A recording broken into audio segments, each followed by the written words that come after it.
You're listening to episode 293 of the Major Issues podcast, and in this one, we talk all about the latest installment in the TMNT franchise, Teenage Mutant Ninja Turtles Mutant Mayhem. The Major Issues podcast starts right now!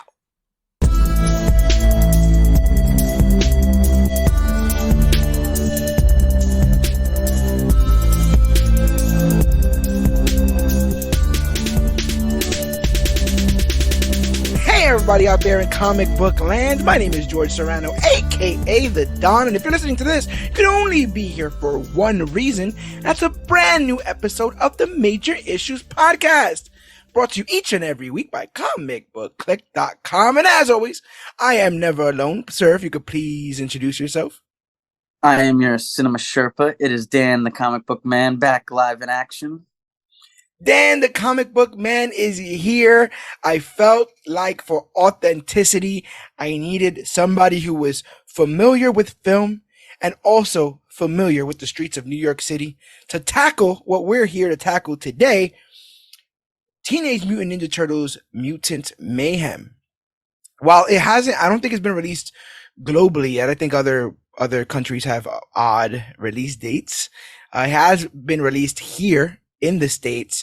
You saw it before I did. I was able to take my nephew this weekend, which was a pretty cool bonding moment. Right before we went, we played Shredder's Revenge and beat it. So that was pretty cool because I don't think I've ever beaten one of those games. Because I always need quarters. I've only beaten if we're talking about the side-scrolling 16-bit or whatever, I've never beaten them. They're too hard.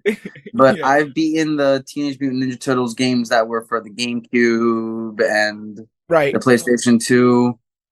Those ones where you could like switch between characters, but it's like all four turtles are together. Those ones where all you need to do is just press start on controller 2, and then you can just join in. My toe. That one. Those games were just weird. That you could just pick up a controller, just press start, and player 2 just joins in the middle of your mission. I feel like Simpsons aped it. I feel like Simpsons was like, oh yeah, we'll just do that, but put Simpsons in it. The Simpsons arcade game, which was very, very similar. Oh, they've had so many great ones, but the Turtles are. Well, this is a semi-bulletproof franchise, bro. Like this is a franchise that seemingly it can't stop, won't stop. Has a lot of redeeming qualities. Each creator who's come up with their own interpretation, there's some good and there's some bad. People feel their types of way. 2 questions for you right before we get into Mutant Mayhem. I guess 3 questions for you. Question 1, what is your history with the Teenage Mutant Ninja Turtles? Question 2, were you excited when you heard that this Seth Rogen helmed version of the Turtles was going to come out? Can you talk about a bit of what you were thinking when all that press was going on? And then obviously the $1 million question, who's your favorite turtle? So my history of the turtle would be like almost any other like little young boy, just it was there. I obviously had uncles and cousins that are older than me that grew up with the 80s cartoon, the one that that we didn't get a chance to grow up with, but we know of. Yeah. So that was always in my life. I grew up with, just like you, the Fox one that was on Saturday mornings, the Saturday morning cartoons. Next Mutation or something like that. The one where Uncle Phil was Shredder. Yeah, this is also the one where they added Venus de Milo. Right? Yes. Yeah. Okay. Yeah. Yeah. So I grew up with them just like that. I had the toys. I had the VHSs, the episodes, all of it. As far as how it went with my excitement for this movie, it was kind of mid. It was a mid excitement. I wasn't bashing it like other people, but I wasn't exactly like, oh, I got to go see this opening night, even though I did see it opening night. Right. But during the whole time that this movie was being marketed, while I was going to the movies, the Turtles kept doing fourth wall breaks. Like once a trailer to a certain movie would end, the Turtles would be messing with the projector. Oh, okay, and that's they would pretty come cool. and then it was very fun. It was very kidsy. As far as my favorite turtle goes, it's big, man. I got Sophie's choice. it is a true Sophie's choice, but I gotta go to Raph. Yeah, Raph is everything that a Teenage Mutant Ninja Turtle should be, and he's equal parts. No, really, he's like I always think of him as like the Wolverine of the team, where like Leo I Cyclops. think of him as the Jason Todd of the team. I look at all of the Teenage Mutant Ninja Turtles as like the 4 Robins. You have the Nightwing, the Red Robin with Donatello. You have the Tim Drake with the Donatello. You have Jason Todd as the Raphael, and then poor Mikey. It's Barbara Gordon. Oh dear. No, because Raph is like a mix of Jason Todd and Damian Wayne. I would say Mikey's a bit Drake and Wayne. Drake and Wayne. But yeah, that's a question you had to be asking me. I was a bit of a shy child. I like to play with other children, but I was not assertive. And it felt like the assertive kids always picked Ralph and Leo. And so knowing that I was never going to be either one of those, I always picked Donnie. And then it just stuck. As the more I saw of Donnie, the more I liked Donnie, and it's still Donnie for me. And a close friend of mine, his favorite was Michelangelo. So as we were growing up together, watching a lot of the media surrounding the Turtles, it was always hilarious because in almost every iteration, Mikey and Donnie are chilling while Ralph and Leo are fighting. and that's always been the dynamic. Yeah, they're eating pizza or taking bets, or they're like, "Oh, well, let's just get out of this." The guy's got 5 minutes. I love that. I love that sort of dynamic that's there.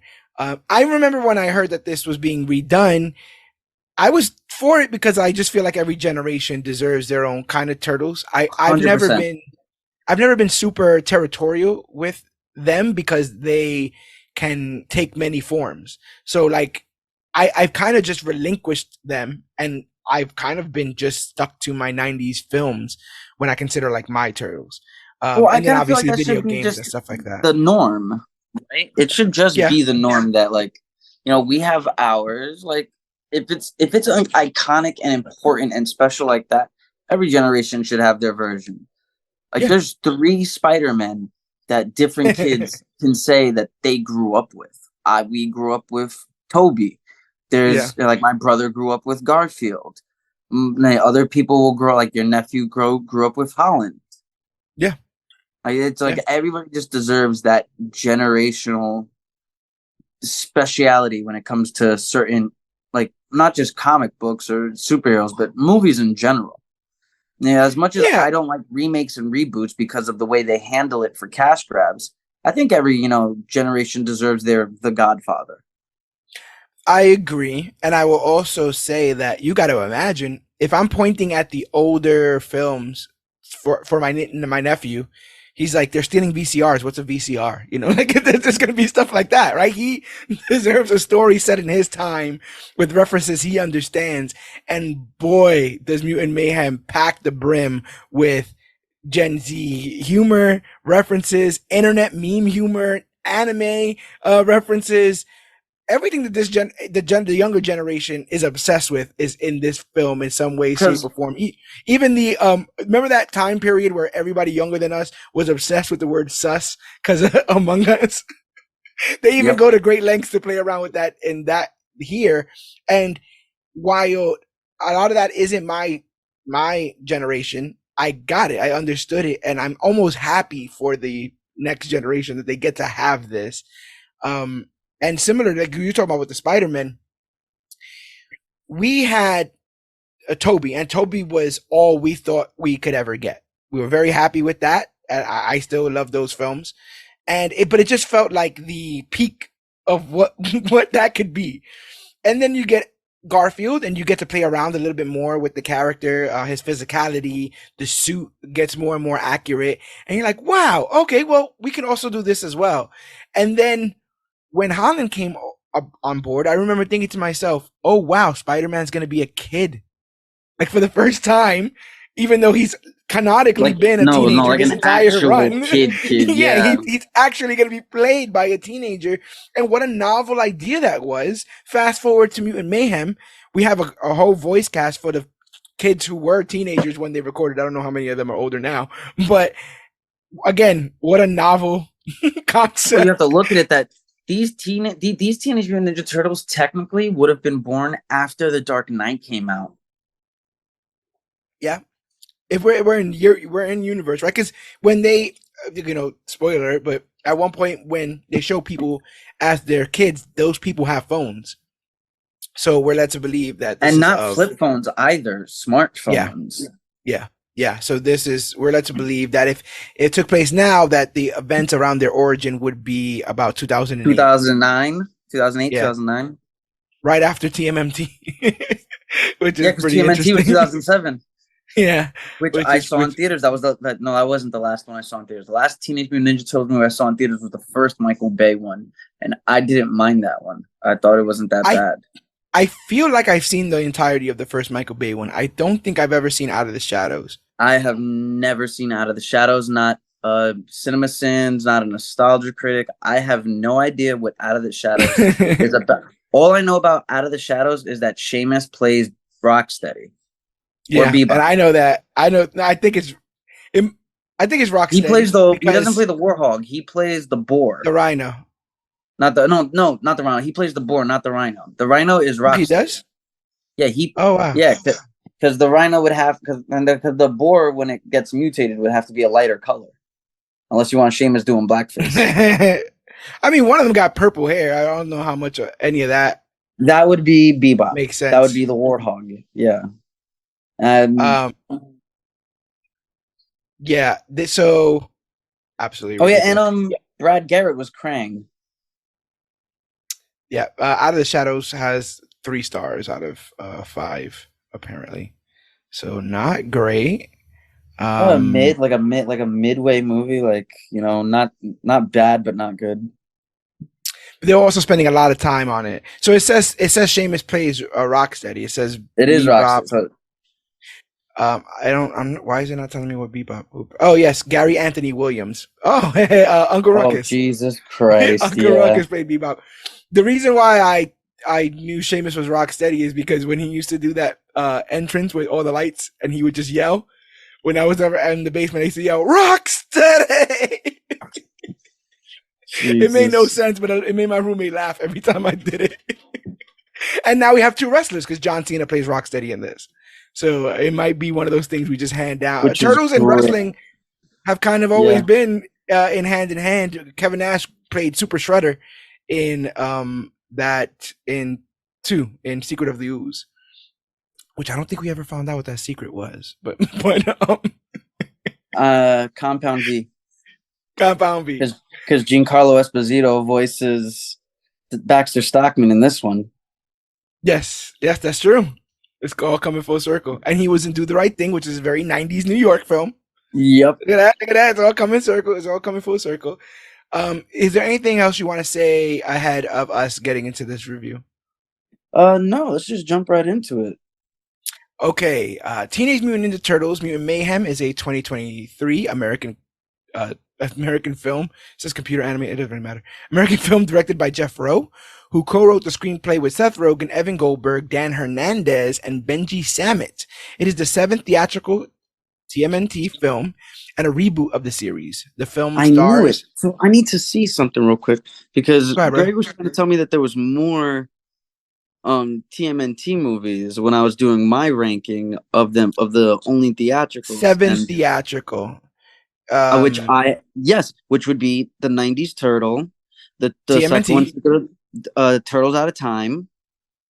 3 90s films, 1 CGI film, 2 Michael Bay films, and that makes 6. And then this one. Yep. These have all we have. So I have all of them. Okay. So yeah. He says you're wrong, Greg. You hear Greg? Because I know you're listening. He says that you're wrong. He's not coming in text. When you get to this point in the podcast, get in the group chat to let us know you reached this point in the podcast to tell whether or not we're wrong. But apparently, yes, it is the 7th film. We have an ensemble voice cast here: Micah Abbey, Shannon Brown Jr., Nicholas Cantu, Brady Noon, Hannibal Buress, Rose Byrne, John Cena, Jackie Chan, Ice Cube, Natasha Demetriou, who is the girl vampire in Shadows. Oh, Naja. Naja. Naja. Ayo Idebri, who plays in The Bear, which you are jamming on currently. Yes. Juan Carlo Esposito, Post Malone, Seth Rogen, Paul Rudd, and Maya Rudolph.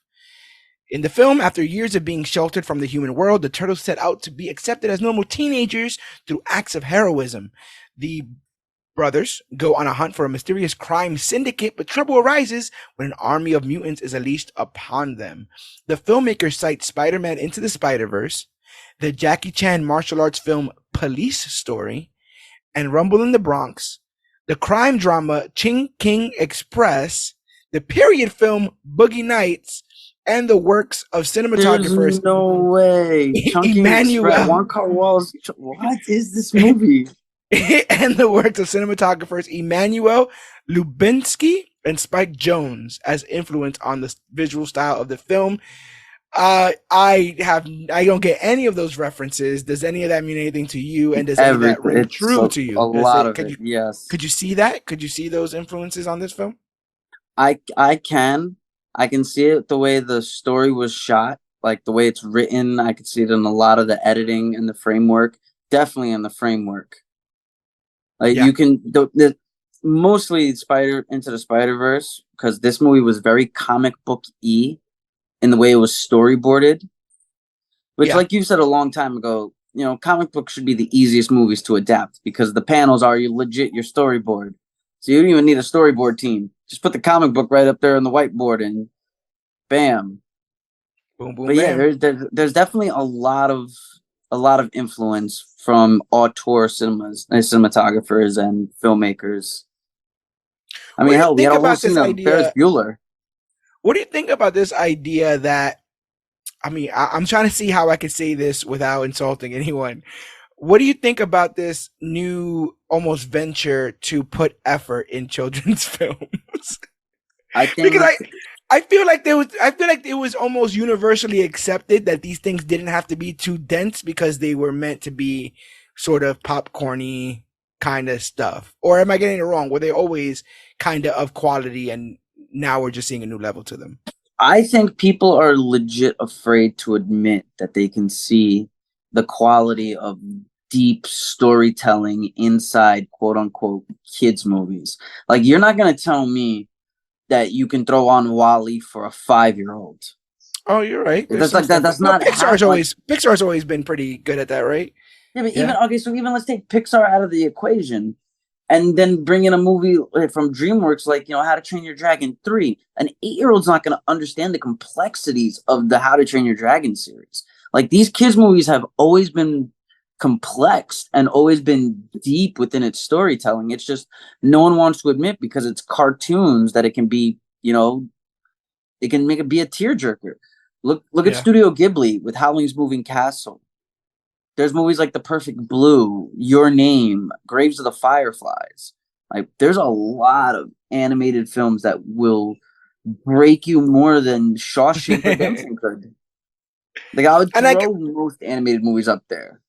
I guess we just got to give the youth some credit, right? That's I think oftentimes when you age out of a generational bracket, we assume that they're too dense to to pick up on stronger themes and stuff like that. There's some, while you'll hear some people, all about like movies shoving down agendas down their throat, there's some very clear themes in this that may not be clear to those who don't want to see them, but I feel like will be seeds planted in the minds of children. I just don't understand what they mean by agendas anymore. Like I've always pretended to understand. Yeah, I get what you mean, man. I know what you. I know. I don't agree with you. You're wrong. You're a bigot. But I know what you mean. I don't actually know what they mean anymore. So people don't like to be preached to. That's the big thing. I don't see the preaching. Sometimes I'll see the preaching. Like, okay, a movie like Barbie could be construed as preaching, but I would look at more so as somebody just, being open and honest and saying, hey, listen, I have grievances. There's a difference between preaches and grievances. Right. And I feel like one of the things in this is like, don't automatically judge people by how they look. That seems to be a very easy theme in this. Like, well, I mean, unless you got, one of those Ted Bundy smiles. Yeah, but like, don't treat people different than you as other. That's just because you look like a giant walking rat doesn't mean you're a monster. 100%. And we talked a little bit about this in the Secret Invasion review that's up. But like, are they only acceptable when they're helpful? And what other demographics do we know that? Oh no, these are the good ones. that one over there. They build our houses and cut our lawns. You understand what I'm saying? Like, I think there are some very clear themes and messages in this that are done so well that kids are gonna remember them for different reasons. But when they get older and they see, social issues, they're gonna remember the turtles. Which, I mean, truly, I hope these kids don't have to go through the same social issues we've been going through for the last 8 years. You would think they would be gone by now, but I guess, gotta get some scrapes and scratches to get past in this world. But before we get into the spoiler heavy plot and go through this basically scene by scene, for those who haven't seen the film and just kind of wanted to hang out with us for about 20 minutes, do you recommend it? 100%. See this in theaters. Don't wait for it to be streaming. Don't wait for the buzz to die. Don't wait for physical. See this in theaters. This is worthwhile. It's funny. It's short. You can get a 3:00 showing and be out before 5. Yeah, like I did it out before 4:30. Damn it, 1:30. We were out by 3. Still time to play Shredder's Revenge and get some food. It was perfect. The length of time was perfect. I thought that the plot was very easy to understand. They obviously, some liberties are taken with the turtles that may not be comic book accurate or television show accurate, but this is blazing a different trail, its own trail. And one of the things I hope is a result of not only this film being made, but hopefully people liking it. I would really, really like to see, similar to Holland, this franchise grow with its viewership. 100%. 100%. That would be really, 10. Really cool. Yeah. No, they need to. They need to see this. I have this at number 10 on my top movies of my ranked films of 2023. This sits at number 10. Of theater trips, this sits at number 6. Well, to break into your top 10, having only seen it a week ago, I think even less than that. I think a couple of days ago. That's huge. What was the thing? 2nd of July. Yeah, I saw it July 2nd, and I gave it, as far as stars go, I think I gave it like 4 stars. What was the thing? No, I gave it 5 stars. That's 5-star movie. What was the thing you said we made fun of you for? I wanted something new, and everyone, Greg specifically was like, "Oh, what are you expecting? A Splinter origin story?" And the movie goes and gives the Splinter origin story, and that's hilarious. I was trying to hold back tears because it wasn't a tearful moment. It wasn't a laughing moment. It was a tearful moment. Like Splinter was explaining about being bigoted towards New Yorkers when he was trying to bring his kids into the world for the first time. And we'll get to that too, because layers, bro. Layers. All right, baby. The spoiler-free portion of this is out of here. We are popping in a pizza of spoilers right into the oven. Join us as we feast upon Teenage Mutant Ninja Turtles Mutant Mayhem. Our film begins with Techno-Cosmic Research Institute, TCRI, executive Cynthia Outram sending a squadron to hunt down rogue scientist Baxter Stockman, played by Giancarlo Esposito, who has created a mutagen to form his own mutant family. We see that Baxter is dedicated to creating this family of mutants, feeling like he never himself fit in. We see that he has a whole bunch of mutant experiments, but seems to treasure a mutated housefly that he kind of treats like his kid. Stockman is interrupted by Ultram's strike force, but the fly does his best to protect his master. Unfortunately, the chaos causes an explosion, killing Baxter, while the contents of the mutagen fall deep into the sewers of New York City. Did not expect this ending. I was really enjoying frantic. that. Yeah. Right? Cool and frantic. Fly was beating everybody up. I was really enjoying that. Like, I knew that the film was going to be action-packed. You know, it's a martial arts film at the end of the day, but that was fun. That was a fun little set piece. What's cool is that the creators have said that the style that they were going for was children's drawings. So when you look at something like, let's say there is a vial or a jar of something in the background, there's never a label. It's always a scribble. It's always like a kid's hand-drawn sort of scribble, which gave this film kind of a grungy, unfinished kind of look. But if we're talking about like the sewer and mutants, yeah. What do you think of the style though? I mean, it's not as clean as the other animated films. I enjoyed the sketch lines.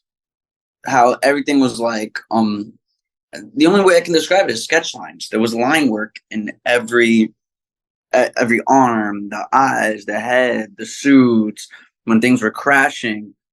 It kind of like reminded me of the Lego movie in its simplicity, but it was still felt very professional. Like, this is talent. This isn't just because it was trying to emulate a certain kind of look doesn't mean that this wasn't artistically sound. Like, this was crafted. I thought so as well. And I think its style is what's going to make it stand out. Like, it already has so many good things working for it, but you have to be visually interesting in today's era. I still talk about Mitchell's versus the Machines, which I watched on a whim, and some of the cinematography in that, bro, I'm like, this is film level. And one of the things that will always amaze me with all this CGI stuff is the lighting. When they get lighting right, always, you know, whether it's shadows, whether it's a siren, the way it bounces off of, they've nailed lighting in animation so well that it really makes a lot of this stuff stand out. Yeah, I think nothing will ever be done better than The Incredibles. Me personally, when it comes down to like stuff like that, like especially with the first movie, like when they were in the water. Yeah, man. The mom and the two kids, and you just see the strands of hair. When you see individual strands of hair in an animation, that's it. Like, that reminds me of Sully. When you see Sully in Monsters Inc., you can almost see the individual hairs of fur, whiskers on his under his nose. Yeah, it's deliberate.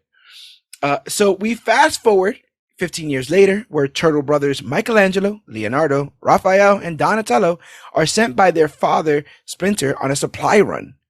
Believing human beings are the scum of the earth, Splinter instructs his children to use their ninja skills to not be seen, which would lead to them, in his mind, being captured and most likely killed. So we get it doesn't really help your cause to make your kids steal. Oh, these humans, they're going to hate you. They're going to experiment on you. But so also steal. Yeah. Steal from them every chance you get. And you know me quite well, Dan the Comic Book Man. Who do you think Splinter sounds like to me? I'll let you sit on that for a little bit. I'll let you sit on it. It'll come to fruition soon. So we get a theft of a bodega set to Annie Up, which I'm like, what is this movie? We get Annie Up. And yeah, they just do this expertly. The 4 turtle voices were performed by teenagers for the first time in history. And that was on purpose. It was, all the voices were based on a recommendation by Seth Rogen, because he wanted to kind of go to a childlike approach with this. And also, unlike other animated films, they made it a point to record their lines together. They were in the same room. And you kind of get that with their back and forth, them talking over each other and stuff, which would almost be impossible if everyone was recording their lines separately. What do you think about that? That feels so authentic. Now I was wondering why it feels so authentic. Like, you're just, like, even though I already graded this movie 5 stars, you're just giving me more time to, like, this is crazy. To appreciate, But no, because I think people might forget or not even be 100%, whether it be interested or informed about the very deliberate choices made to make it the film that it is. It's good, not by accident. It's not just a hodgepodge of things we remember and songs we like. They went through various different steps and went to various different ways to make this stand out, as opposed to almost everything else we've seen Teenage Mutant Ninja Turtles, and it shows. According to Seth Rogen, for every session, we lumped people together. We really went out of our way to bend over backwards to try to capture that improvisational energy you get when a lot of people are in the same place at the same time. So, what do you think of the turtle voices? Do you miss the California surfer? Do you miss the Italian taxi driver? Hey, yo, wait. Actually, no. I kind of really like the East New York urban turtles. Yeah. Like it like, I don't know, it felt, not that it, I don't want to say it felt authentic, because yes, it felt authentic, but also those kinds of turtles that we grew up with, nah, they're not New York. It felt authentic. That's it. Just gonna go. I can't just sit here and lie to the good people of this podcast. It finally felt like the turtles were what I expected my New York City turtles to be. But I can make a devil's advocate argument for the turtles spent most of their life watching TV in front of electronic stores under a sewer. If all you watch all day is reruns of Saved by the Bell, you're going to talk like Zach Morris. I can see that. Especially if you have no other experience of humans outside of cable network television. Yeah. Meanwhile, these turtles are watching Bing Bong on the TikTok, and they're learning probably not the right lessons. But I loved it, and I feel like Donnie is the one that sounds the most like a child, which is interesting. But yeah, I super dug it. We can tell this isn't the first time our turtles have traversed the city, but they seem tired of hiding in the shadows. They decide to sneak over to an outdoor movie night in Brooklyn, while the news talks of a criminal mastermind named Superfly. The film is Ferris Bueller's Day Off, which makes the turtles long for a day they can be like Ferris and attend social gatherings, even hoping to enroll in high school one day. Going to the event actually makes the turtles sadder as they compare themselves with the humans that they see. When they get home, their mutated rat of a father, Splinter, played by Jackie Chan, gets on their case about being late. I thought that was also very well done. That longing, seeing people, and I mean, I've done it when I was in high school. At points, I was like, I wish I could be with the up there, like South Park. It totally, totally. Like I think they did a real good job helping us empathize with it definitely did. Definitely did a great job with that. And I really just love a good drive-in, even though I've never actually been to one. Always wanted to go. Yeah. I just want to say here, in my opinion, I've now seen it twice, once in the theaters and second time for notes. One of the key players in this, one of the key voice performances in this is Jackie Chan. Jackie Chan had me rolling with his very unique accent, and dare I say, and we've known this for years, the man has incredible comedic timing. Jackie Chan is incredibly good at his comedic timing, and that plus some of the lines he was given as. Well, I mean, that's the drunken master, bro. It's Rush Hour. It's every film that he did a comedic role in, and even his like Hong Kong cinema kind of films where had a comedic bend to them. Like he was never playing like a James Bond. He was always playing like a hapless, 9-to-5er who just happened to get caught up in everything. So I think, he absolutely kills it. According to people who work on this film, Splinter's look was based on Danny DeVito. Don't know what that's about. That's weird. And Jeff Bridges, specifically his performance as the dude in The Big Lebowski. He was wearing a robe. And it turns out Jeff Rowe just wrote a letter to Jackie Chan requesting he play Master Splinter. And that was it. He signed on, he got on board. So he's like, why are you guys late? They lie poorly. So he reminds them why he warned them against humans in the first place. He Tells the story again that he was a normal rat with no friends before he bumped into the turtles who had already been exposed to the mutant gin that fell into the sewers.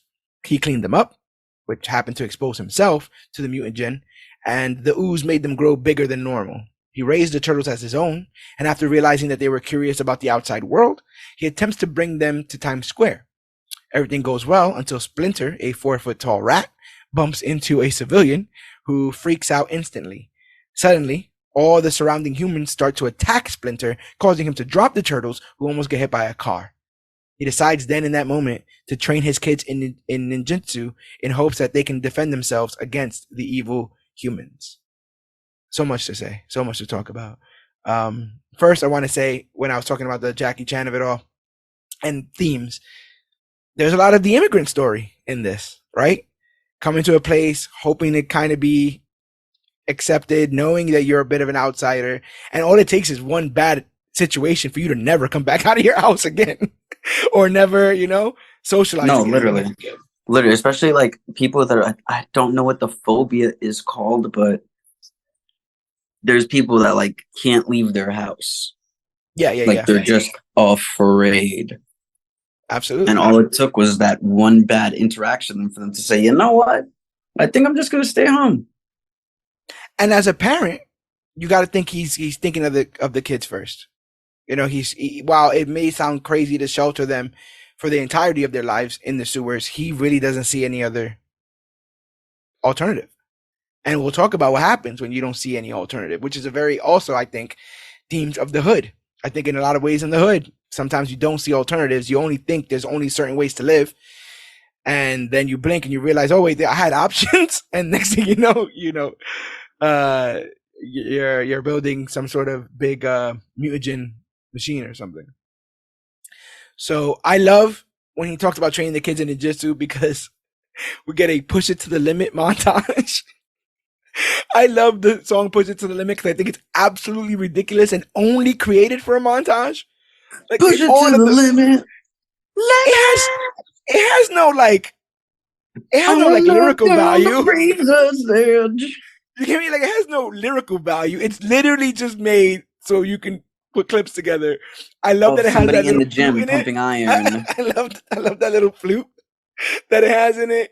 I love it. And yeah, we're seeing like footage of like Hong Kong cinema, which is also has its ties to New York, because they used to show them, especially in Harlem, all those think of Wu-Tang, right? Wu-Tang, how influenced they are by Hong Kong cinema, very New York. So they're watching clips of that, but they're also watching like VHS and YouTube tutorials on like fighting with a bow staff, or Tiger Showman's karate infomercials, or whatever the heck. Really, really fun, really, really cool use of media.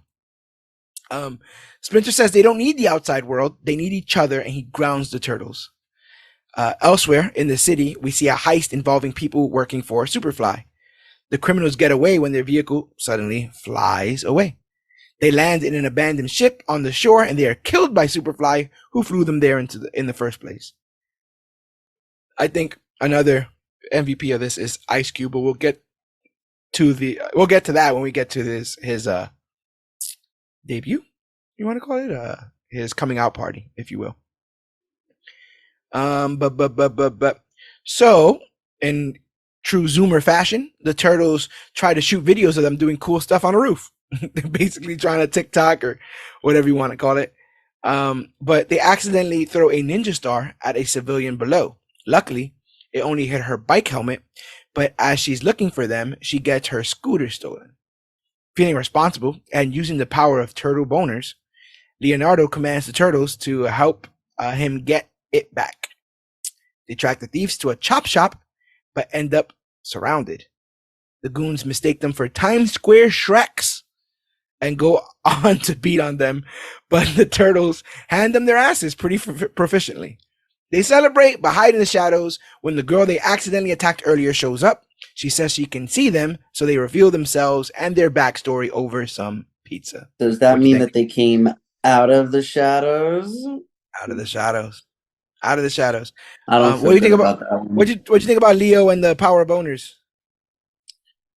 Turtle Yeah, boners. it's good to see it that it's Leo this time because it's usually always somebody else. It's either Usually Raph or Mikey. Mikey I or feel just like like Mikey's Mikey. always a sucker for love. Leo's too cool for school for that. And I was actually really happy because when we were playing Shredder's Revenge, my nephew picked Leo. Leo's his favorite turtle, and I grew up for years, and Leo wasn't anyone's favorite turtle because he was always like, "Come on, guys! Splinter said we got to go to bed Well, at I 9 mean, he o'clock." snitched out his boys. He snitched out his own brothers in the beginning of the movie. Yeah. So, like, I understand it. I understand why no one likes Leo. He gets better in this, though. He gets better in this, but I think it's possibly because of the power of bone. Jesus. This is a kid's movie, George. Listen, no, but I'm saying, but I think that also speaks to the growing up, right? When you're little, it's all about like evading blame. So if you could blame another sibling, you're totally down. But I think you get to a certain point in age with your siblings where you're like, we don't got to tell mom about this at all. Like neither one of us has to be for blame. How about we both just not say anything? She don't know. We don't know. That's it. And I think that we get here with that, which I thought was pretty interesting. What do you think of the April O'Neil design? Didn't bother me. What bothered me is that I feel like it's gonna bother somebody. Yeah, it's gonna bother somebody. Didn't bother me. It didn't take me out. I didn't care for it. It's not a big deal. It's not the end of the world because she's a little chunky and black. You weren't upset that she wasn't in a raincoat 24/7. She was in her yellow jacket though. So what else? Yeah, man. Like they had her in the yellow jacket. She had red hair. You know? They also sort of breached this creative design in the latest animated series. Correct? Oh, no, I saw that in the Nickelodeon one with Jason Biggs as Leo. Did you know that? I didn't know it was Jason Biggs. One. I had no idea that it was Jason Biggs until recently. I'm like, wait a minute. Jason Biggs voices one of the turtles? This is just weird. Keep Leo from the pizza pies is all I'm going to say. Keep Leo away I don't want a hole in the pizza box, bro. I do not want a hole in the pizza box. It's all right? Jesus. Hey, the movies for kids. This is all ages. Major Issues is all ages.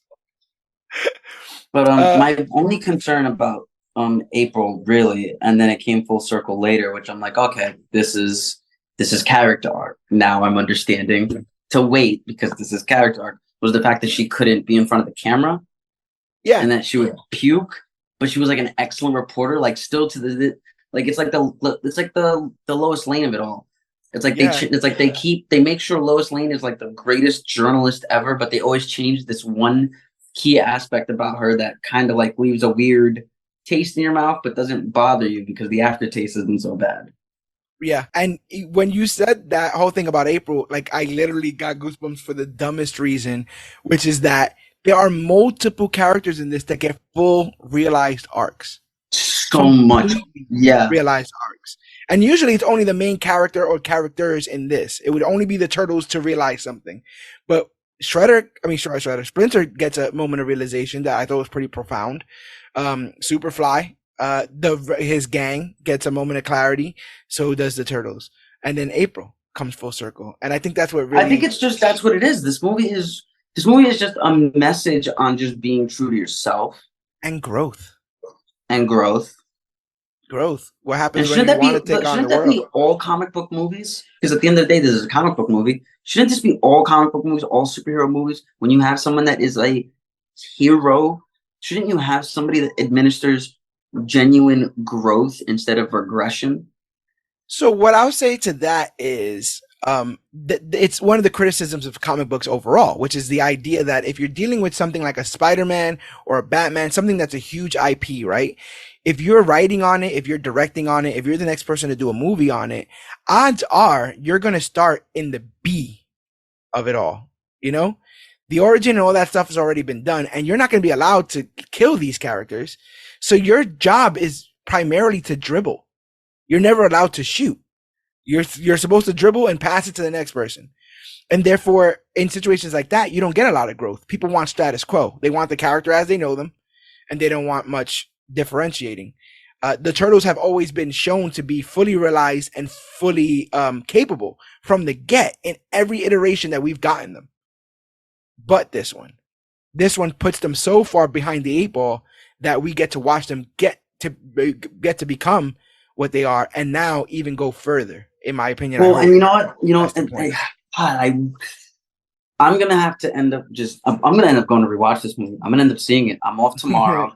I'm gonna end up like rewatching this movie because I gave it 5 stars, but it's like I just want to just log it in Letterboxd again and give it another 5 because like you're speaking truth.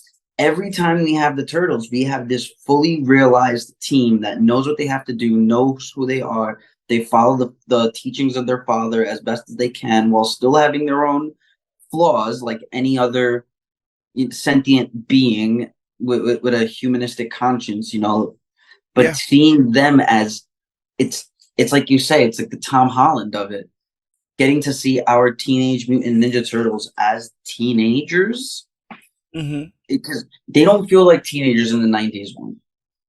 No, in the 90s they don't early 20s. They don't feel like teenagers or they don't feel like the teenagers that we would expect or that we envisioned in the Michael Bay ones. I think Michael Bay's like college age. I think we were moving a little bit back. It felt like 18-year-olds. Like Mikey definitely felt like an 18-year-old. Yeah, and he was like 21. Ralph Fry 20. Like they're in that age bracket. But getting to see like our Turtles like talk and exasperate the way actual 14-year-olds do was great. We outside. Oh, we're gonna get to that. It's lit. Even when they did that, when they got April's scooter back, Donnie at one point just gets like an existential crisis about like, wait, why do I only have a stick? It just dawned on him that the only thing he's ever been trained in, the only thing he has to defend himself is a stick. And he like freaks out about it. So it's pretty funny because he becomes a child in that moment. Wait, what am I supposed to do with this? Really, really funny stuff. So the girl is introduced as April O'Neil, who tells her that while she's one of the good ones, most people would be terrified of mutants unless they knew that they were there to help. The Turtles decide that one of the good ones. The Turtles decide that if they can capture super criminal Superfly, it would be good PR for their cause and could turn the tide when it comes to public perceptions of them. April agrees to help them find Superfly, as she too is hoping to change people's minds by writing a great story, and one about Superfly could do that for her. The city is also has also threatened a curfew if Superfly cannot be found in time, which would mean that her prom doesn't get to kick off. She wants to save that for her classmates. We'll find out why in a bit. They take her number and agree to become crime fighters so they can win the hearts and minds of the people. The example that they use as somebody else who's done the same is Mark Ruffalo as the Hulk in Endgame. And then I was like, is Endgame too niche of a reference? And I'm like, 2 billion people saw Endgame. I'm pretty sure that's a pretty safe reference to make. Didn't they make a Snyder Cut joke in this? They might have. No. Snyder Cut thing I think is in Barbie. I heard. Oh no, it was Barbie. That was the Snyder Cut joke. Yeah, I heard the Snyder Cut. I haven't seen Barbie, but I heard the Snyder Cut joke is in Barbie. The bear. Yeah, they make the whole Hulk Endgame like doing dabs with kids and getting autographs. Yep. Yes, I remember that joke. Yep. And they know Mark Ruffalo played the Hulk, which is also funny because in their universe they know the actors who play those movies. But it's gonna be funny with Paul Rudd being the voice of Ant-Man. Yeah, he's Ant-Man and he's Mondo Gecko in this. Mondo Gecko. Leo hesitantly agrees to keep Splinter in the dark about all this. They call April and confirm the plan to stop Superfly. And this is when the line or the word Riz gets said. And that's when I was like, oh, this is for this next generation, man. He's like, I thought you said I didn't have no Riz. He talking about Riz, trying to talk to April on the phone. I'm sitting there dying, bro. So funny. This movie had me laughing more than I actually thought this movie was going to make me laugh. Like, I thought I was going to enjoy the heart. Like, I really expected a good heart. I expected an enjoyable time with the action and the voicing, but I did not expect to actually laugh the way this movie made me laugh. My favorite callback is the milking and the nipples. I love that they just kept bringing that back around. Check off nipples. I'm going to milk you. You don't have nipples. Dad, they're not going to milk us. We don't even have nipples. All of that. April gives them a tour of the school and explains why it's so important for her to write the Superfly story. She was trying to pursue a career as a reporter, and thought the best thing to do before she did any of that was read the announcements in her high school. So she decided to do so. But the second that she decided to do so, she got very nervous, stage fright, and ended up throwing up all over the place, and went viral, was affectionately called Puke Girl. And that's basically how all her classmates see her. But in true Puke O'Neill, I think it was. Yeah, was one of those. Yeah, Puke O'Neill. Was like that. Locker like Puke O'Neill. But in true comedic fashion, like, I'm not a big fart joke person. Like, it doesn't really pop me, like fart and poop and throw up and stuff like that. What popped me in this is, for some reason, they end up playing that Unwritten song underneath while she's throwing up. So it's like, really feel the rays on your skin, and she's just throwing up. I don't know why the juxtaposition of that, like, very empowering. She's releasing her inhibitions, man. And, yeah, she released something all over that table. Hilarious again. Another funny moment. Michelangelo decides he's gonna sign up for improv. He's like, well, this is not gonna start anytime soon, so I should sign up for improv.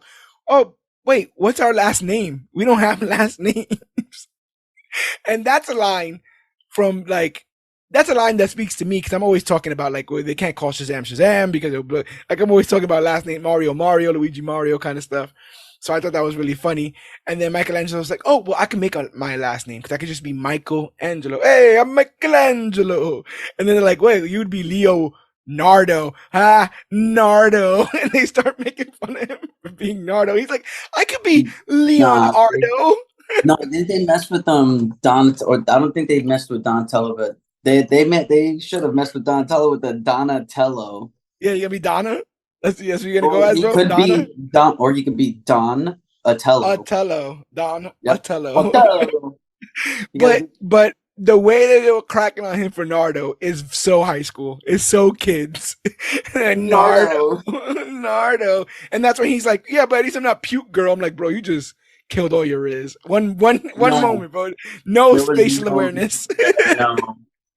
And cause I know he didn't know that it was April, but like, it was just like, womp womp. Yeah, you killed it all there.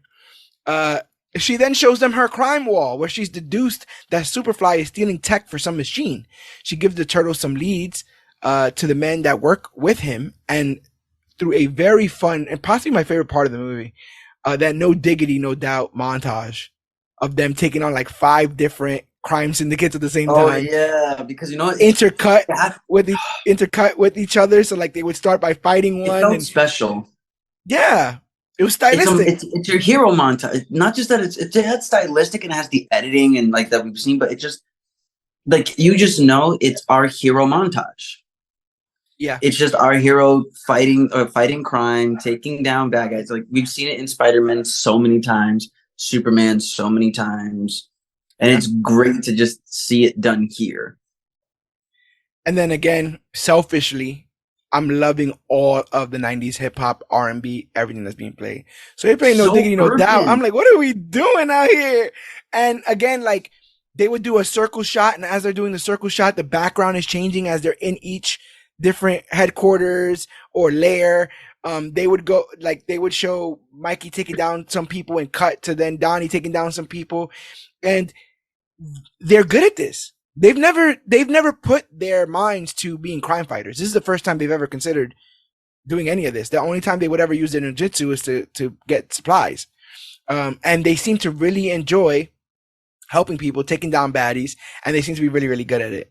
So I thought that was a cool layer to add as to why they would want to continue doing such a thing. Only one of these goons spills the beans and tells them that they are set to meet Superfly tonight and give him some tech under the threat of death. They decide to go in that guy's place. I kind of liked, and maybe this is just me reading into it, but I kind of liked that every time. Like, well, I think it was one of the goons. I think it was only a scene where the goon's like, "Hey, look at the bad masks." So I'm like, okay, this is kind of just like commentary on the '90s. Yeah, Jim Henson designs, unfortunately. Also, like, hey, I would never talk, but if I was to talk, I would say. like, oh man. But this is when the movie hugs me. Again, like I right now, I like the movie. The movie likes me, right? So the movie's he's trying to butter me up here and there. But they leave, they finish their last area. They tell April the information that they got.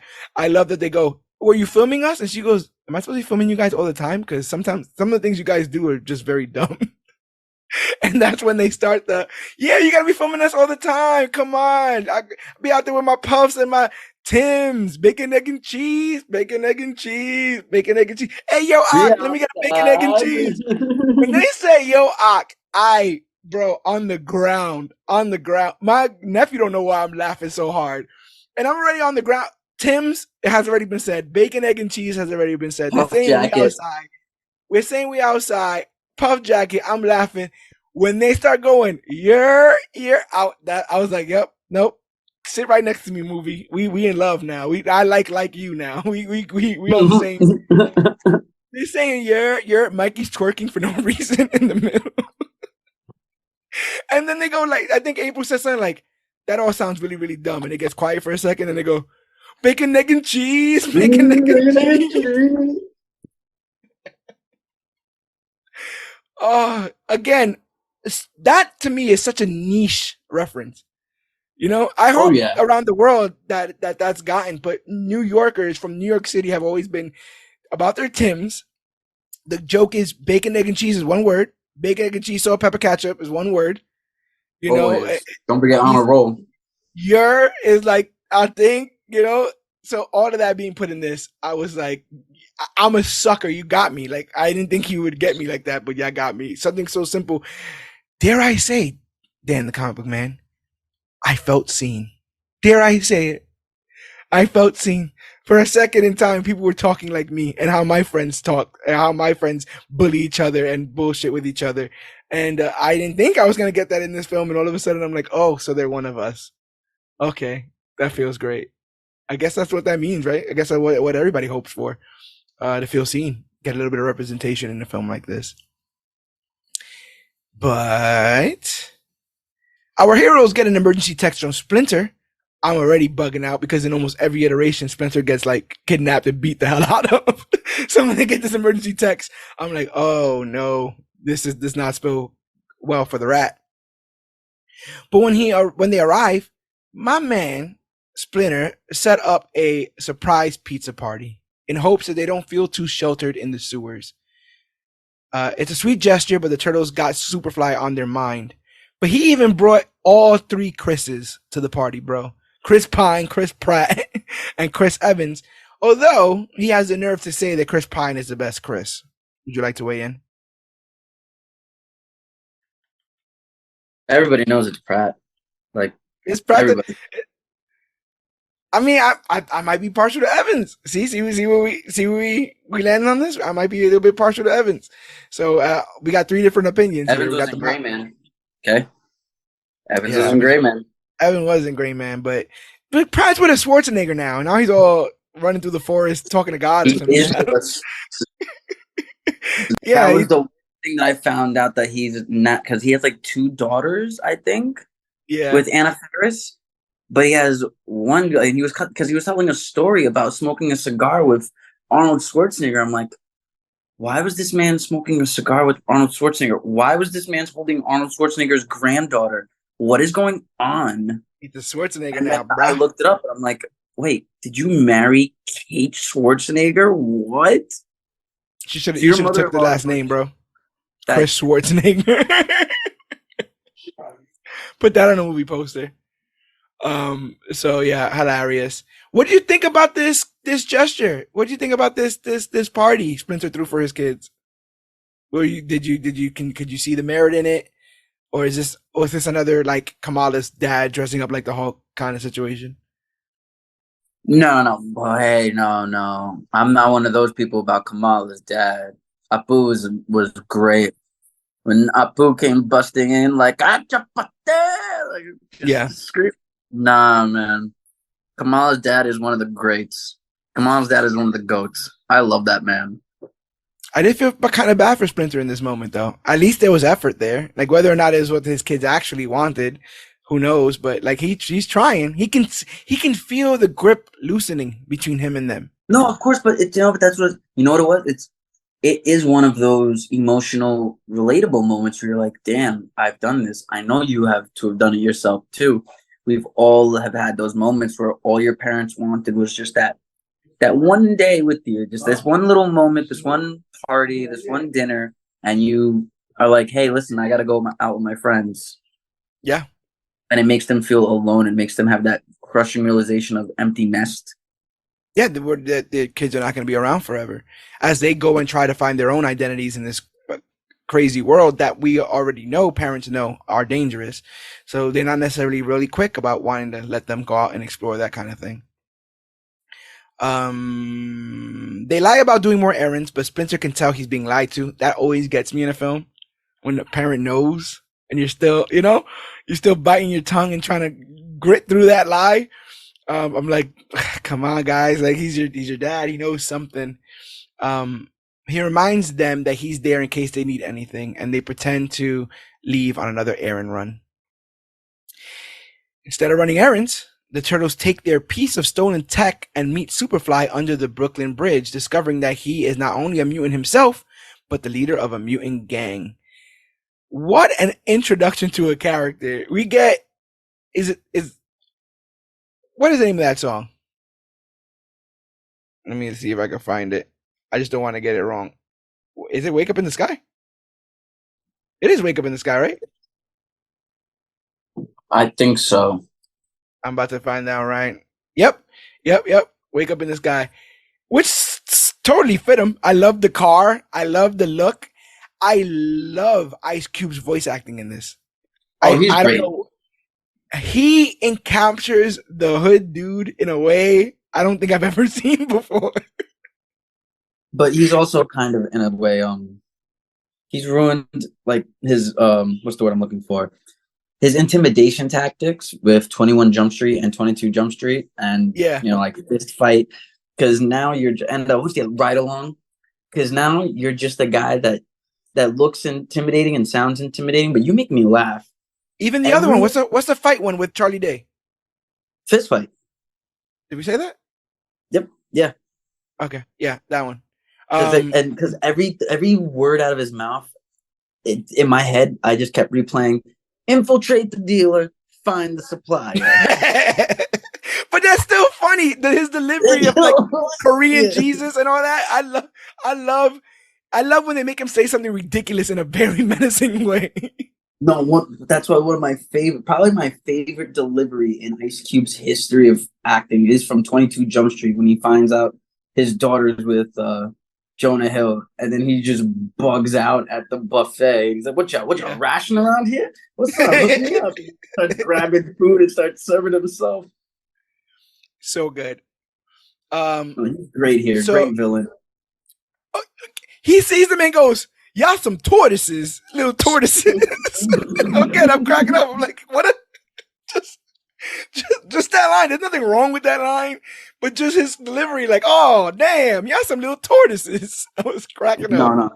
There is something about that. Y'all some little tortoises that is funny, but it just sounds like so like demeaning.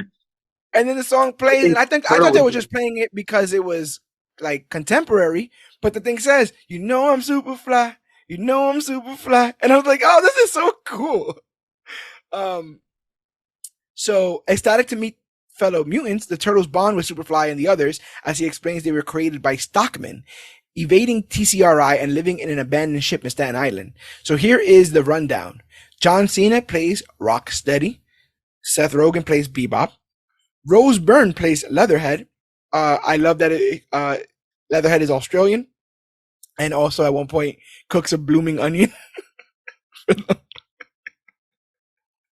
It shows our vast knowledge of Australian cuisine when we pick an Outback Steakhouse meal for the Australian to cook. But I'll leave it there. Natasha Demetriou is Wingnut. Paul Rudd is Mondo Gecko. Post Malone is Ray Fillet, another favorite of mine. I love Ray Fillet. I love that Ray just wants to sing. Yeah, no, he was funny, but unfortunately, Paul Rudd stole this entire movie. He was. We have Genghis Frog and Scumbug also is the last one, who was a blend of different voices but credited Alex Hirsch. Genghis Frog is Hannibal Buress. But yeah, I really liked Mondo Gecko with Mikey. I can see Mikey getting the surfer stuff from Mondo. 100%. They would hang and it would kind of like rub off on him a little bit. But what do you think about this cast of characters? Great, because they were actually original. I'm a sucker for original characters. Like unless they're from the comics and you know that they're from the comics. They're from the comics. There's no way they're from the comics. So I will say this. We played through a bit of Shredder's Revenge, paused it, watched the film, came back. When we came back, we faced off against Wingnut at one point, Leatherhead at one point. I want to say we saw Genghis Frog. So these are all original characters. Mondo too? Yeah.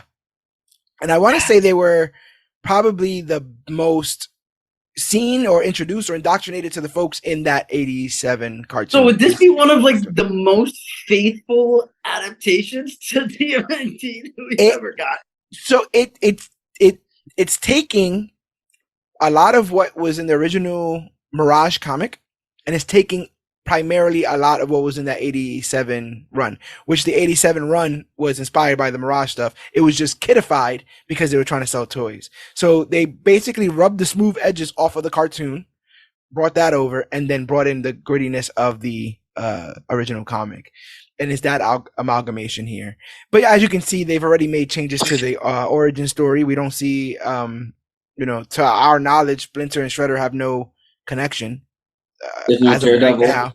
As of right now, there's no Daredevil. We unlocked Casey Jones in the game, but I don't see Casey Jones here. So there's still a lot of time for this stuff to be set up, which I think is pretty cool. I don't know if I want this to get a sequel because I think like this as a standalone is like a perfect Turtles movie. It genuinely is like this is my second favorite Turtles movie. Well, it might really be my favorite. It's just as much as I like to joke on it, that 90s Turtles, that 1990 Turtle is pure actual magic. It's for what our limitations were, I think we did a pretty damn good job in that film. I think we did an amazing job, and it still holds up to this day. Yeah. And all I wanted from that film here was heart, and I think we got that. So that worked. And we got to get the Raffi and Leo rivalry without being annoying and in the way. Yeah. Yeah. Without being like they were competitive, but they weren't like hatred towards each other. Also, like I felt like they in a lot of the other iterations, their rivalry will get in the way of them just saving the day. And then we might get to that point later on, but we didn't get that here. We actually got to see this. There's a lot of side jokes about them joking that Leo's the leader and that he's, that he gets them into a bunch of stuff. But eventually when it gets to the point where he needs to buck up as a leader and he needs to delegate, he definitely does. And the Turtles are better for it. So I really, really like that as well. So they ask him about, his background and stuff like that. And the Turtles decide that they are gonna, they want to find out more about him and more about the other mutants. So Superfly takes them to a bowling alley and tells his story. In the bowling alley, they're playing ODB's I Like It Raw, which I'm like, again, like, what's all cool. And they're in a bowling alley arcade, basically. Like, again, a very 90s place to be, a very cool place where teenagers would want to hang out. And he tells his story. Like the Turtles, they were attacked by society when they revealed themselves. They were eventually chased down by someone who wanted to kill them. The Turtles explain the same thing happened to them, which is why they hide. And again, perfect voice acting. They're like, yeah, oh my God, you were chased and they wanted to kill you too? Well, us too, and that's why we hide. And Superfly goes, man, that sounds like a punk choice. I ain't hide. You know what I did? I mollywopped them. That's what I'm murdering all these people. He said mollywop. I'm sitting there going, yo, this movie is out of control. He's like, I straight mollywopped that fool. And he basically killed him. So fast forward to the present day, and we find out that the very bitter Superfly has stolen TCRI technology to weaponize the ooze in order to mutate all wildlife on the planet into the new dominant species and either kill, enslave, or even make pets of humanity. Which is so basically the same plot from Amazing Spider-Man. Yes. That's what I said. And also from Incredibles a little bit, right? Once everybody's one thing, then for all mutants, and there's no mutants. Which is also it was also the same thing with the mutants with the Charles, not Charles, with the Eric. Oh yes, you're right. In the first, and they all want to do it in New York because they got the highest towers and stuff. Yo, that's crazy. Stop trying to transform us. Damn it. New Yorkers are its own breed. Go to Jersey. You mess with one of us, you mess with all of us. And we get a moment like that in here, which is also freaking great. New York got its own continuity too, bro. Like, you got to keep New York continuity down.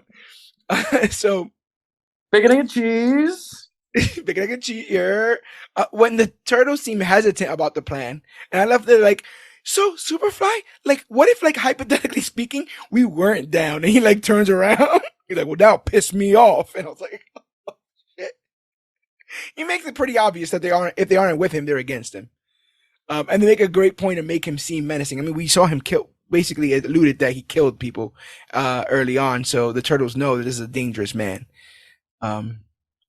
So they try to pretend to be down to buy themselves some time.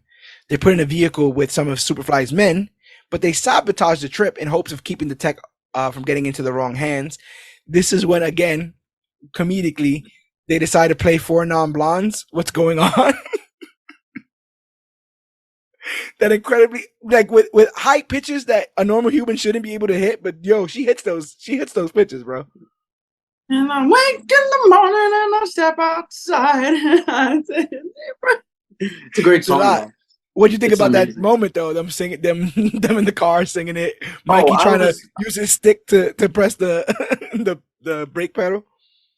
The first thing I said was, "Oh my god, that is how you do Easter eggs to something that we know that's iconic and classic without giving it to us overtly." And that was the turtle van. Yeah, they gave us the turtle van. They did the same thing. They even give us a version of the pizza van when later on they give us like another version of it when they grab the pizza van later on too. Yeah, both of them. So we got to have that turtle van, and they did it without giving it to us like they already had it. And it kind of reminded me, like in Captain America: First Avenger, when he was using the trash can lid, and the trash can lid said like American Company Co. and it had the star on it. Yeah. Oh no, it wasn't the trash can lid. It was a door. Taxi. It was the taxi's door. Yeah. Yeah, and it said Taxi Co. NYC, and it had the star. It gives you the familiar imagery you're used to, but it still tells you we got to get there. We're not there yet, but you're already kind of seeing. But hey, look, we're recognizing it. We know you want to see it, and we might give it to you eventually. So just be patient, and it's beautiful. This is also when. Oh yeah, this is also when Ice Cube says the line. I don't know why it surprised me, but he says the line, "See you in hell, turtles," and then he flies away. He just like, he's gonna see these turtles. They're like about the 13-year-old turtles. See you in hell, turtles. This dude was quoting his own music, and I was just laughing. He would just pop up and just be like, "Damn it, Bill." 6 a.m. knocking at your door. Yeah, I was like, yeah. Really, really cool stuff. And he's like, he's mollywopping me with my own stick.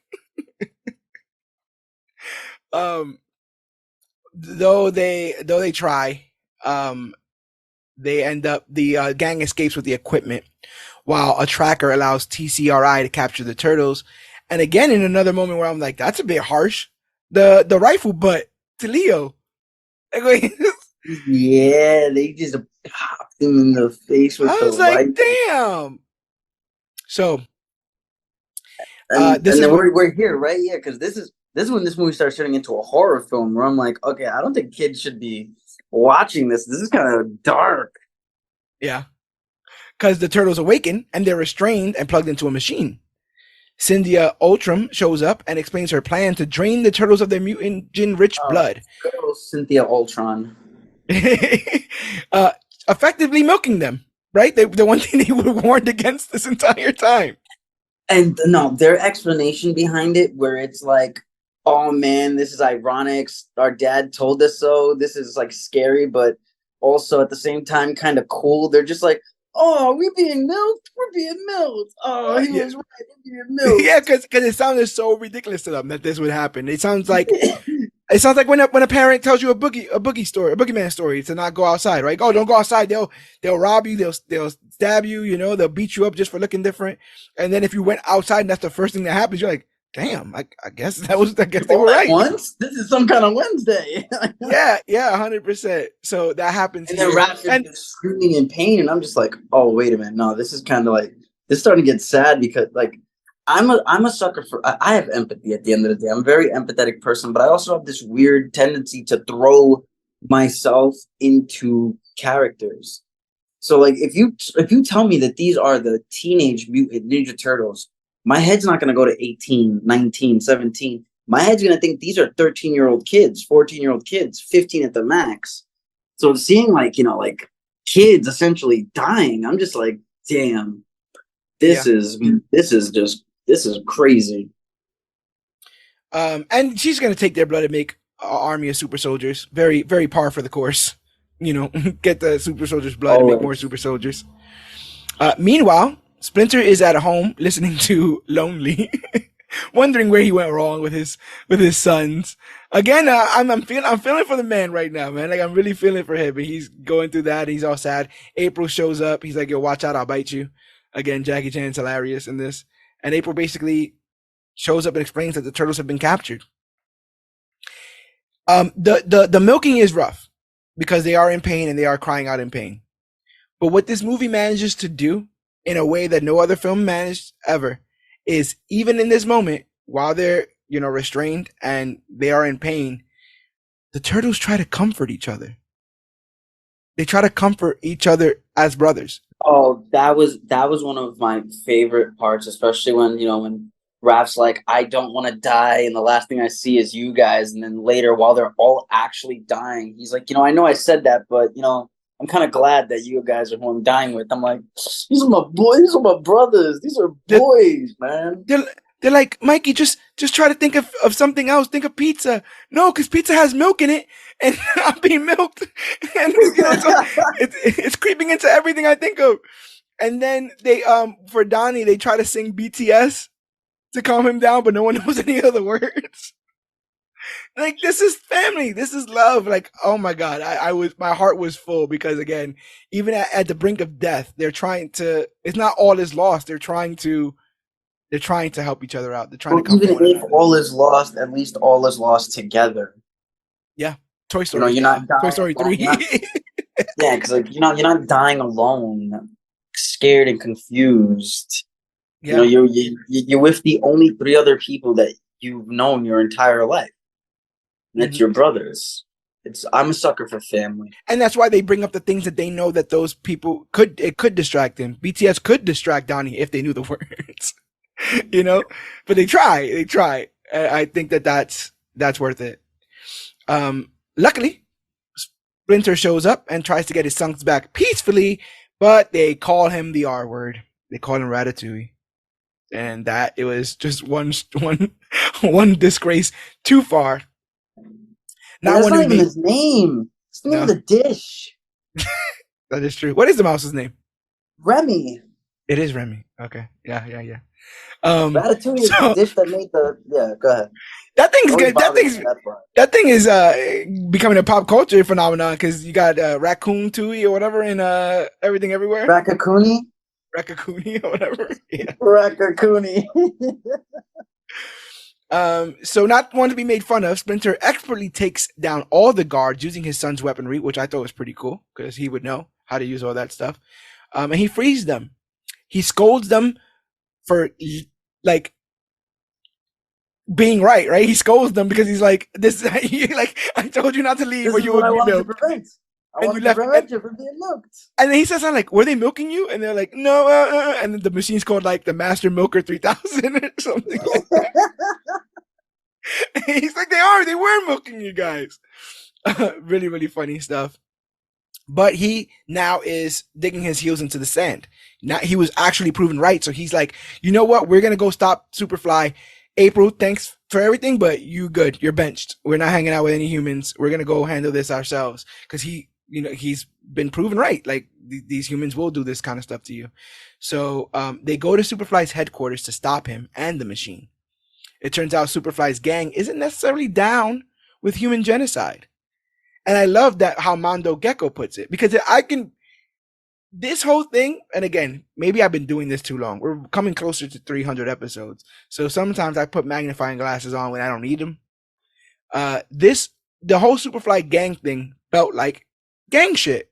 It felt like what happens when a bunch of people. It's been done. It's been actually like that has been done, like Training Day.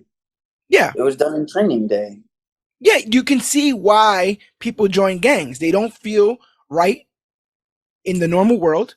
They don't feel like they have the support or a family. Somebody shows up that sounds authoritative and says, it's not your fault. It's everybody else. Come through, And when Mondo Gecko says, like, I was down to kill humans, but I thought we didn't have any other choice. And now that we met these turtles, like, I'm kind of down not to kill humans.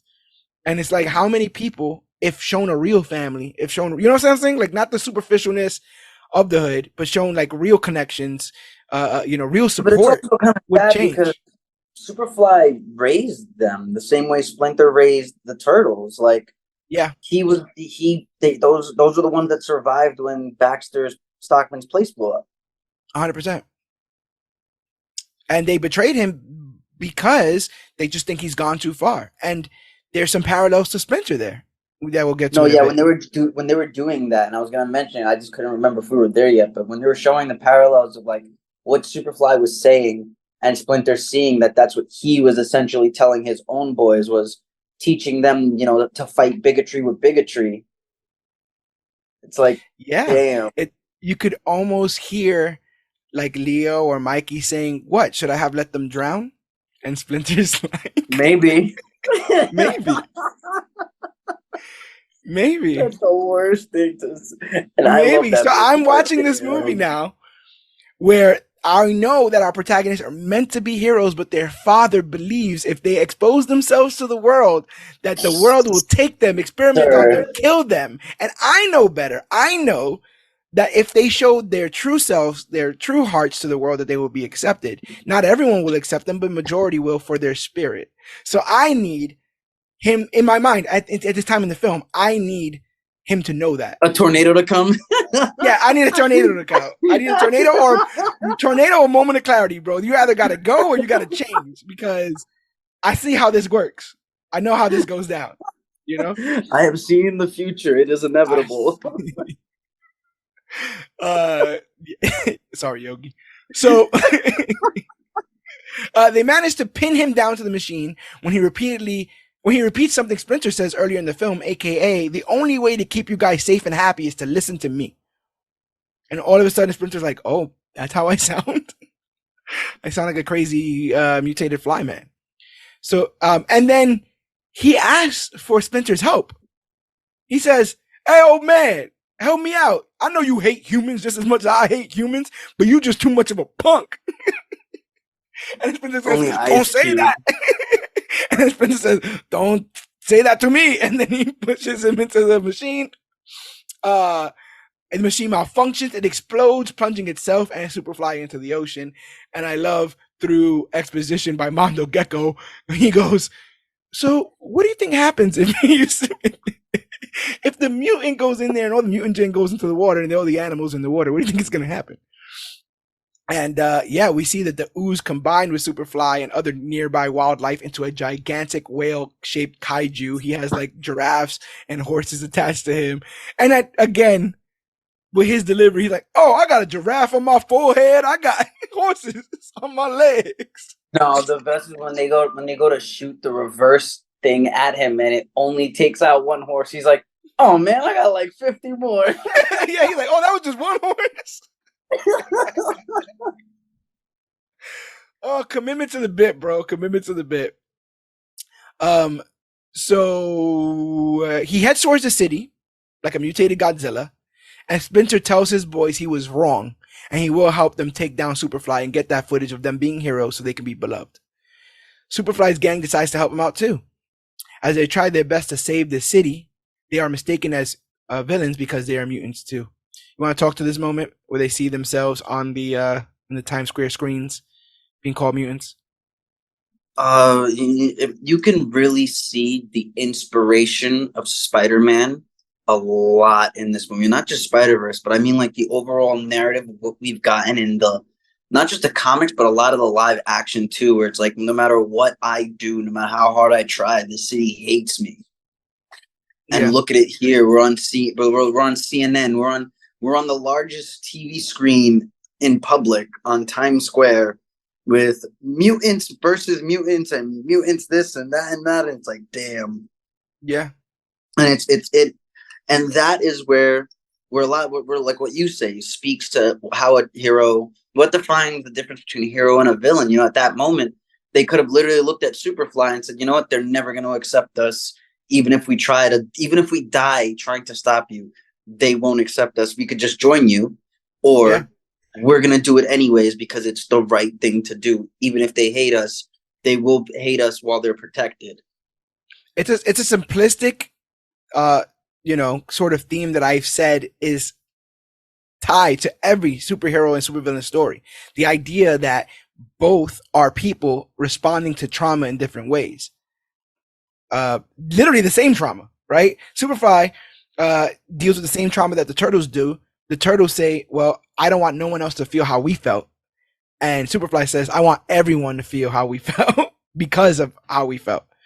Big moment there. I definitely got moments of, when they out Electro and he's all over the screens and he's looking around. He's like, damn, I guess this is what I am. They lied to me. They died at me. Anyway, it makes me sad to see them sad. Now I'm invested, right? So when they see that and their heads droop and they're all like down on themselves, I'm feeling bad. I'm like, damn, you really, but through something April says, they kind of realize the entire reason why they're going after Superfly in this moment is no longer for the fan support. They're going to do it because it's the right thing to do. Initially, they were only going to do it so that people could like them, but they realized that they were going in it for the wrong reasons. It's not about what they deserve. It's about what you believe. Which is another favorite comic book movie line from Wonder Woman that I believe should stand true in most comic book stories. And only love can save the world. Yeah, maybe humanity doesn't deserve saving, as what Chris Pine says, right? Chris Pine's like, I don't know, maybe we're doomed. I don't freaking know. Like, but we're flawed. Like we're imperfect, and that's what it all comes down to. And Mr. Beast was in this. I should probably say that somewhere down the line.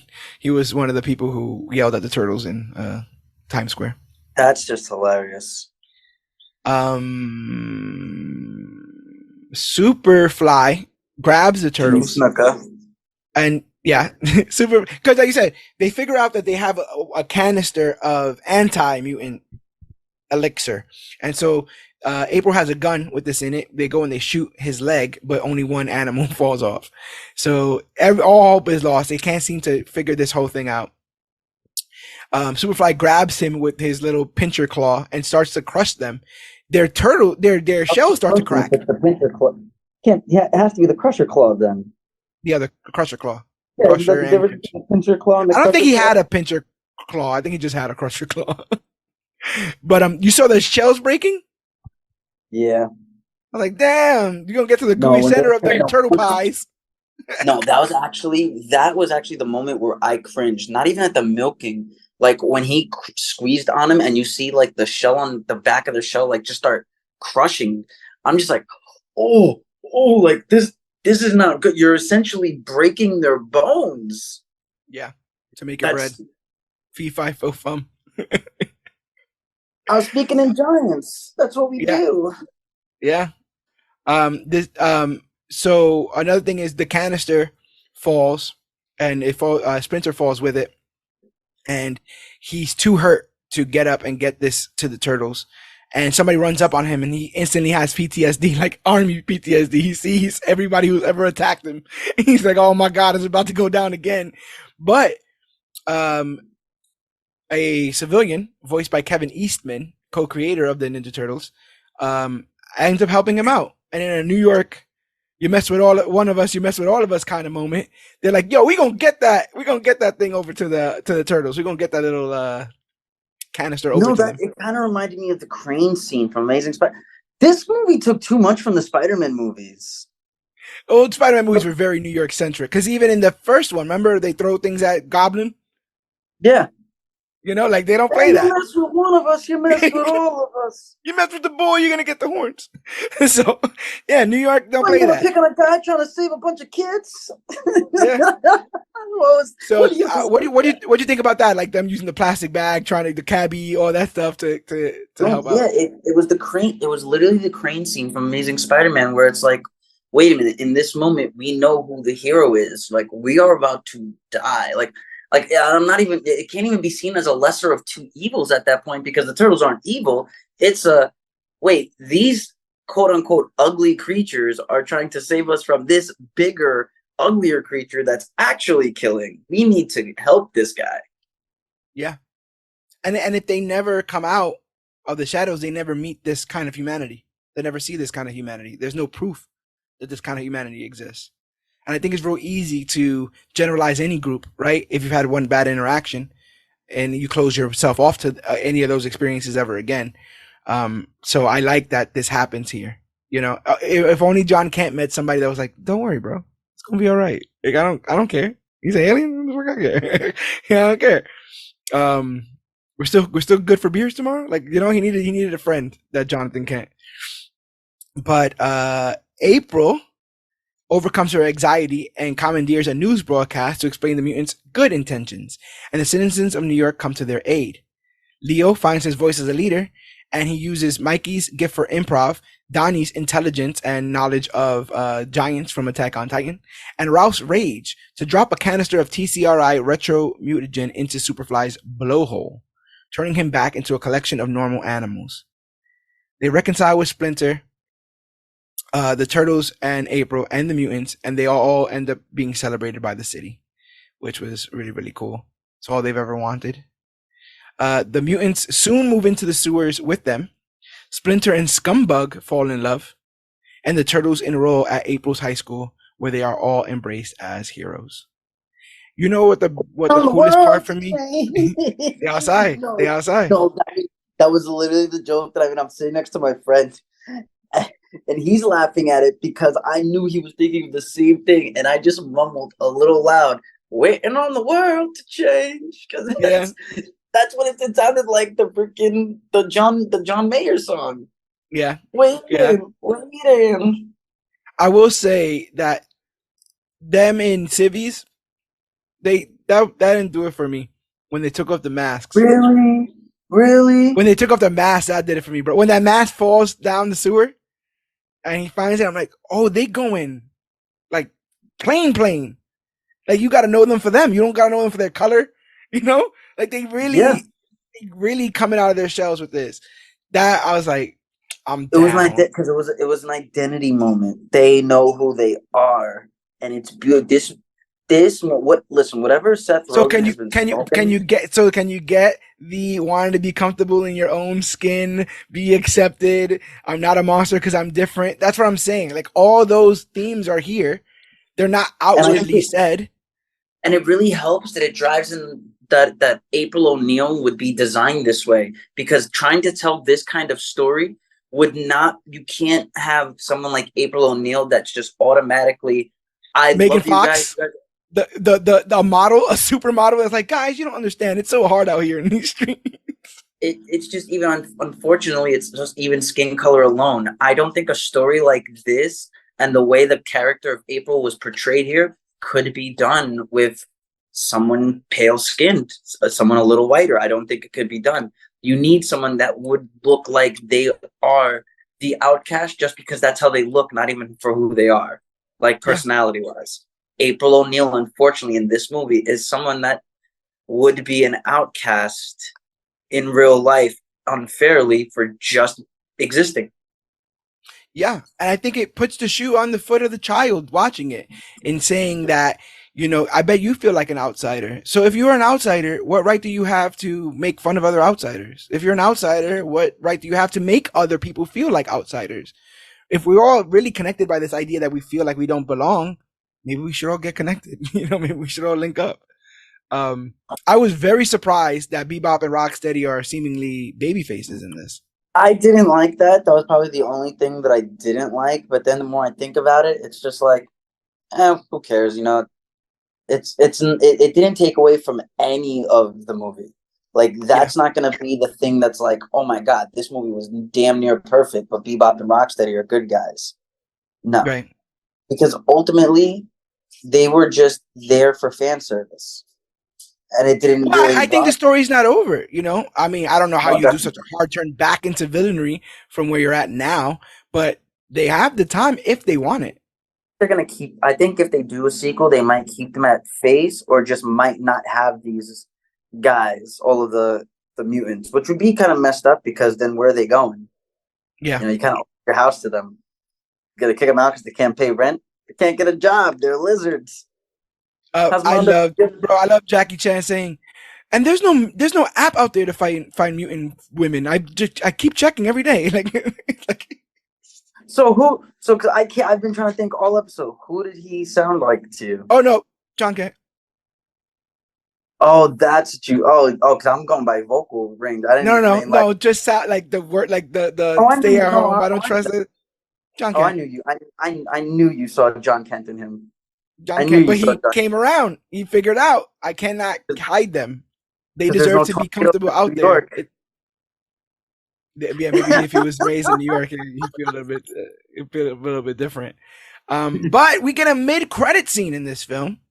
We see the turtles enjoying high school life. Mikey's doing his improv. Leo asks April to the prom, or just a dance. I can't remember which one it is. Leo's hanging out with anime fans. Donnie's hanging out with anime fans, and Ralph is on the wrestling team. So, I don't know how legal that is or how fair that is, but that's a whole nother point for a whole nother day. What about weight class? As long as proper weight class. Yeah, right. What's the turtle weight class?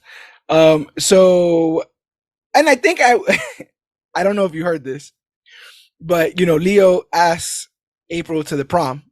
And April's like gets to it before he does, and it's insinuated that like they were on the same page about stuff, and then they get to the prom, and she's like, we're friends, right, or something like that. Like she instantly puts him on the bench. She's like, we're friends. And he goes like, what? And then they cut real quick to something else. So I thought that was funny. But even with all our friends having fun in school, they are being surveilled by Ultram, who is now holding a unmutated Superfly captive. So Superfly's alive. And they plan to recapture the turtles to get their mutagen blood, but they can't do it alone. So instead, they enlist the help of the Shredder. And we got a little bit of a back profile of what would be known as the Shredder in this, and the film ends. What do you think about that mid-credit scene? I knew it was gonna come.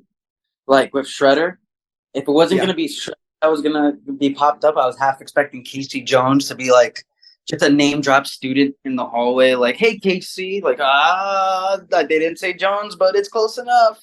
But no, as long as we get more of this, I'll definitely go back to the theaters. As long as Evan Goldberg and Seth Rogen are writing it, I'll go back to the theaters. I don't know what this man has been smoking the last few years, but I kind of need some, because between this, The Boys, Invisible, like, what is going on? He was part of Mario, which Mario did well. He was Donkey Kong in that.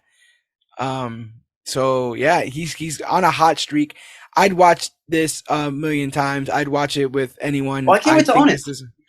I think this film is a great film. It's a great installment and a great start to this kind of franchise. I believe now.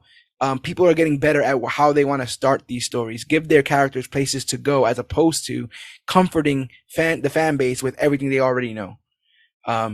Which is a bold choice, because some people aren't patient to watch them go through the hero's journey. But I always think the hero's journey is worth it so long as you make it worth it.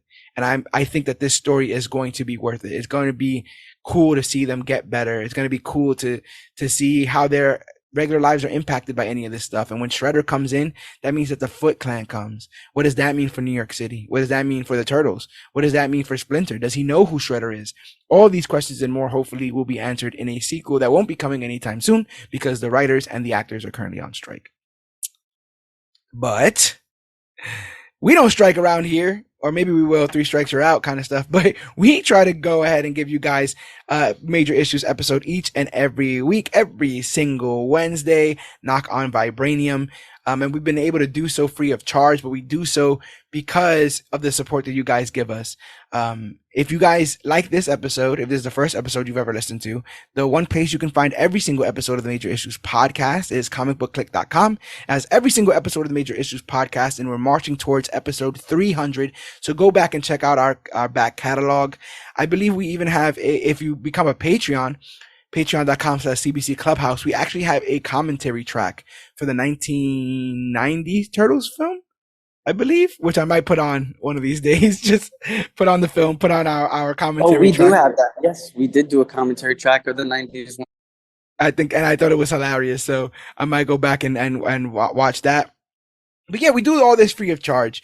So I want you, if you're digging this, though, you can help us out in so many different ways. If you want to help us out with money, which helps, you can go to comicbookclique.com and go to shop Comic Book Clique, and it'll take you to our Public store where shirts designed by me are all up there. I will be this weekend working on a We Outside shirt. Let's see how all that works. But yeah, go to comicbookclique.com, buy a piece of merchandise. You get to keep the merchandise. It's one of a kind because I designed it, and we get a kickback for every piece of merchandise sold. If you don't want to buy a piece of merchandise and you have some change around the couch, consider becoming a Patreon at patreon.com/CBC Clubhouse for as little as 10 cents a day, $3 a month, $3 for the entire month. You get to help us out. You get access to exclusive content that we recorded only for patrons. And you get to help us out monetarily afford the hardware and the software that it takes to provide this content free of charge. So consider helping us out monetarily that way. If you don't got any money, I get it. It's a recession out here in these streets and it's getting hotter every day.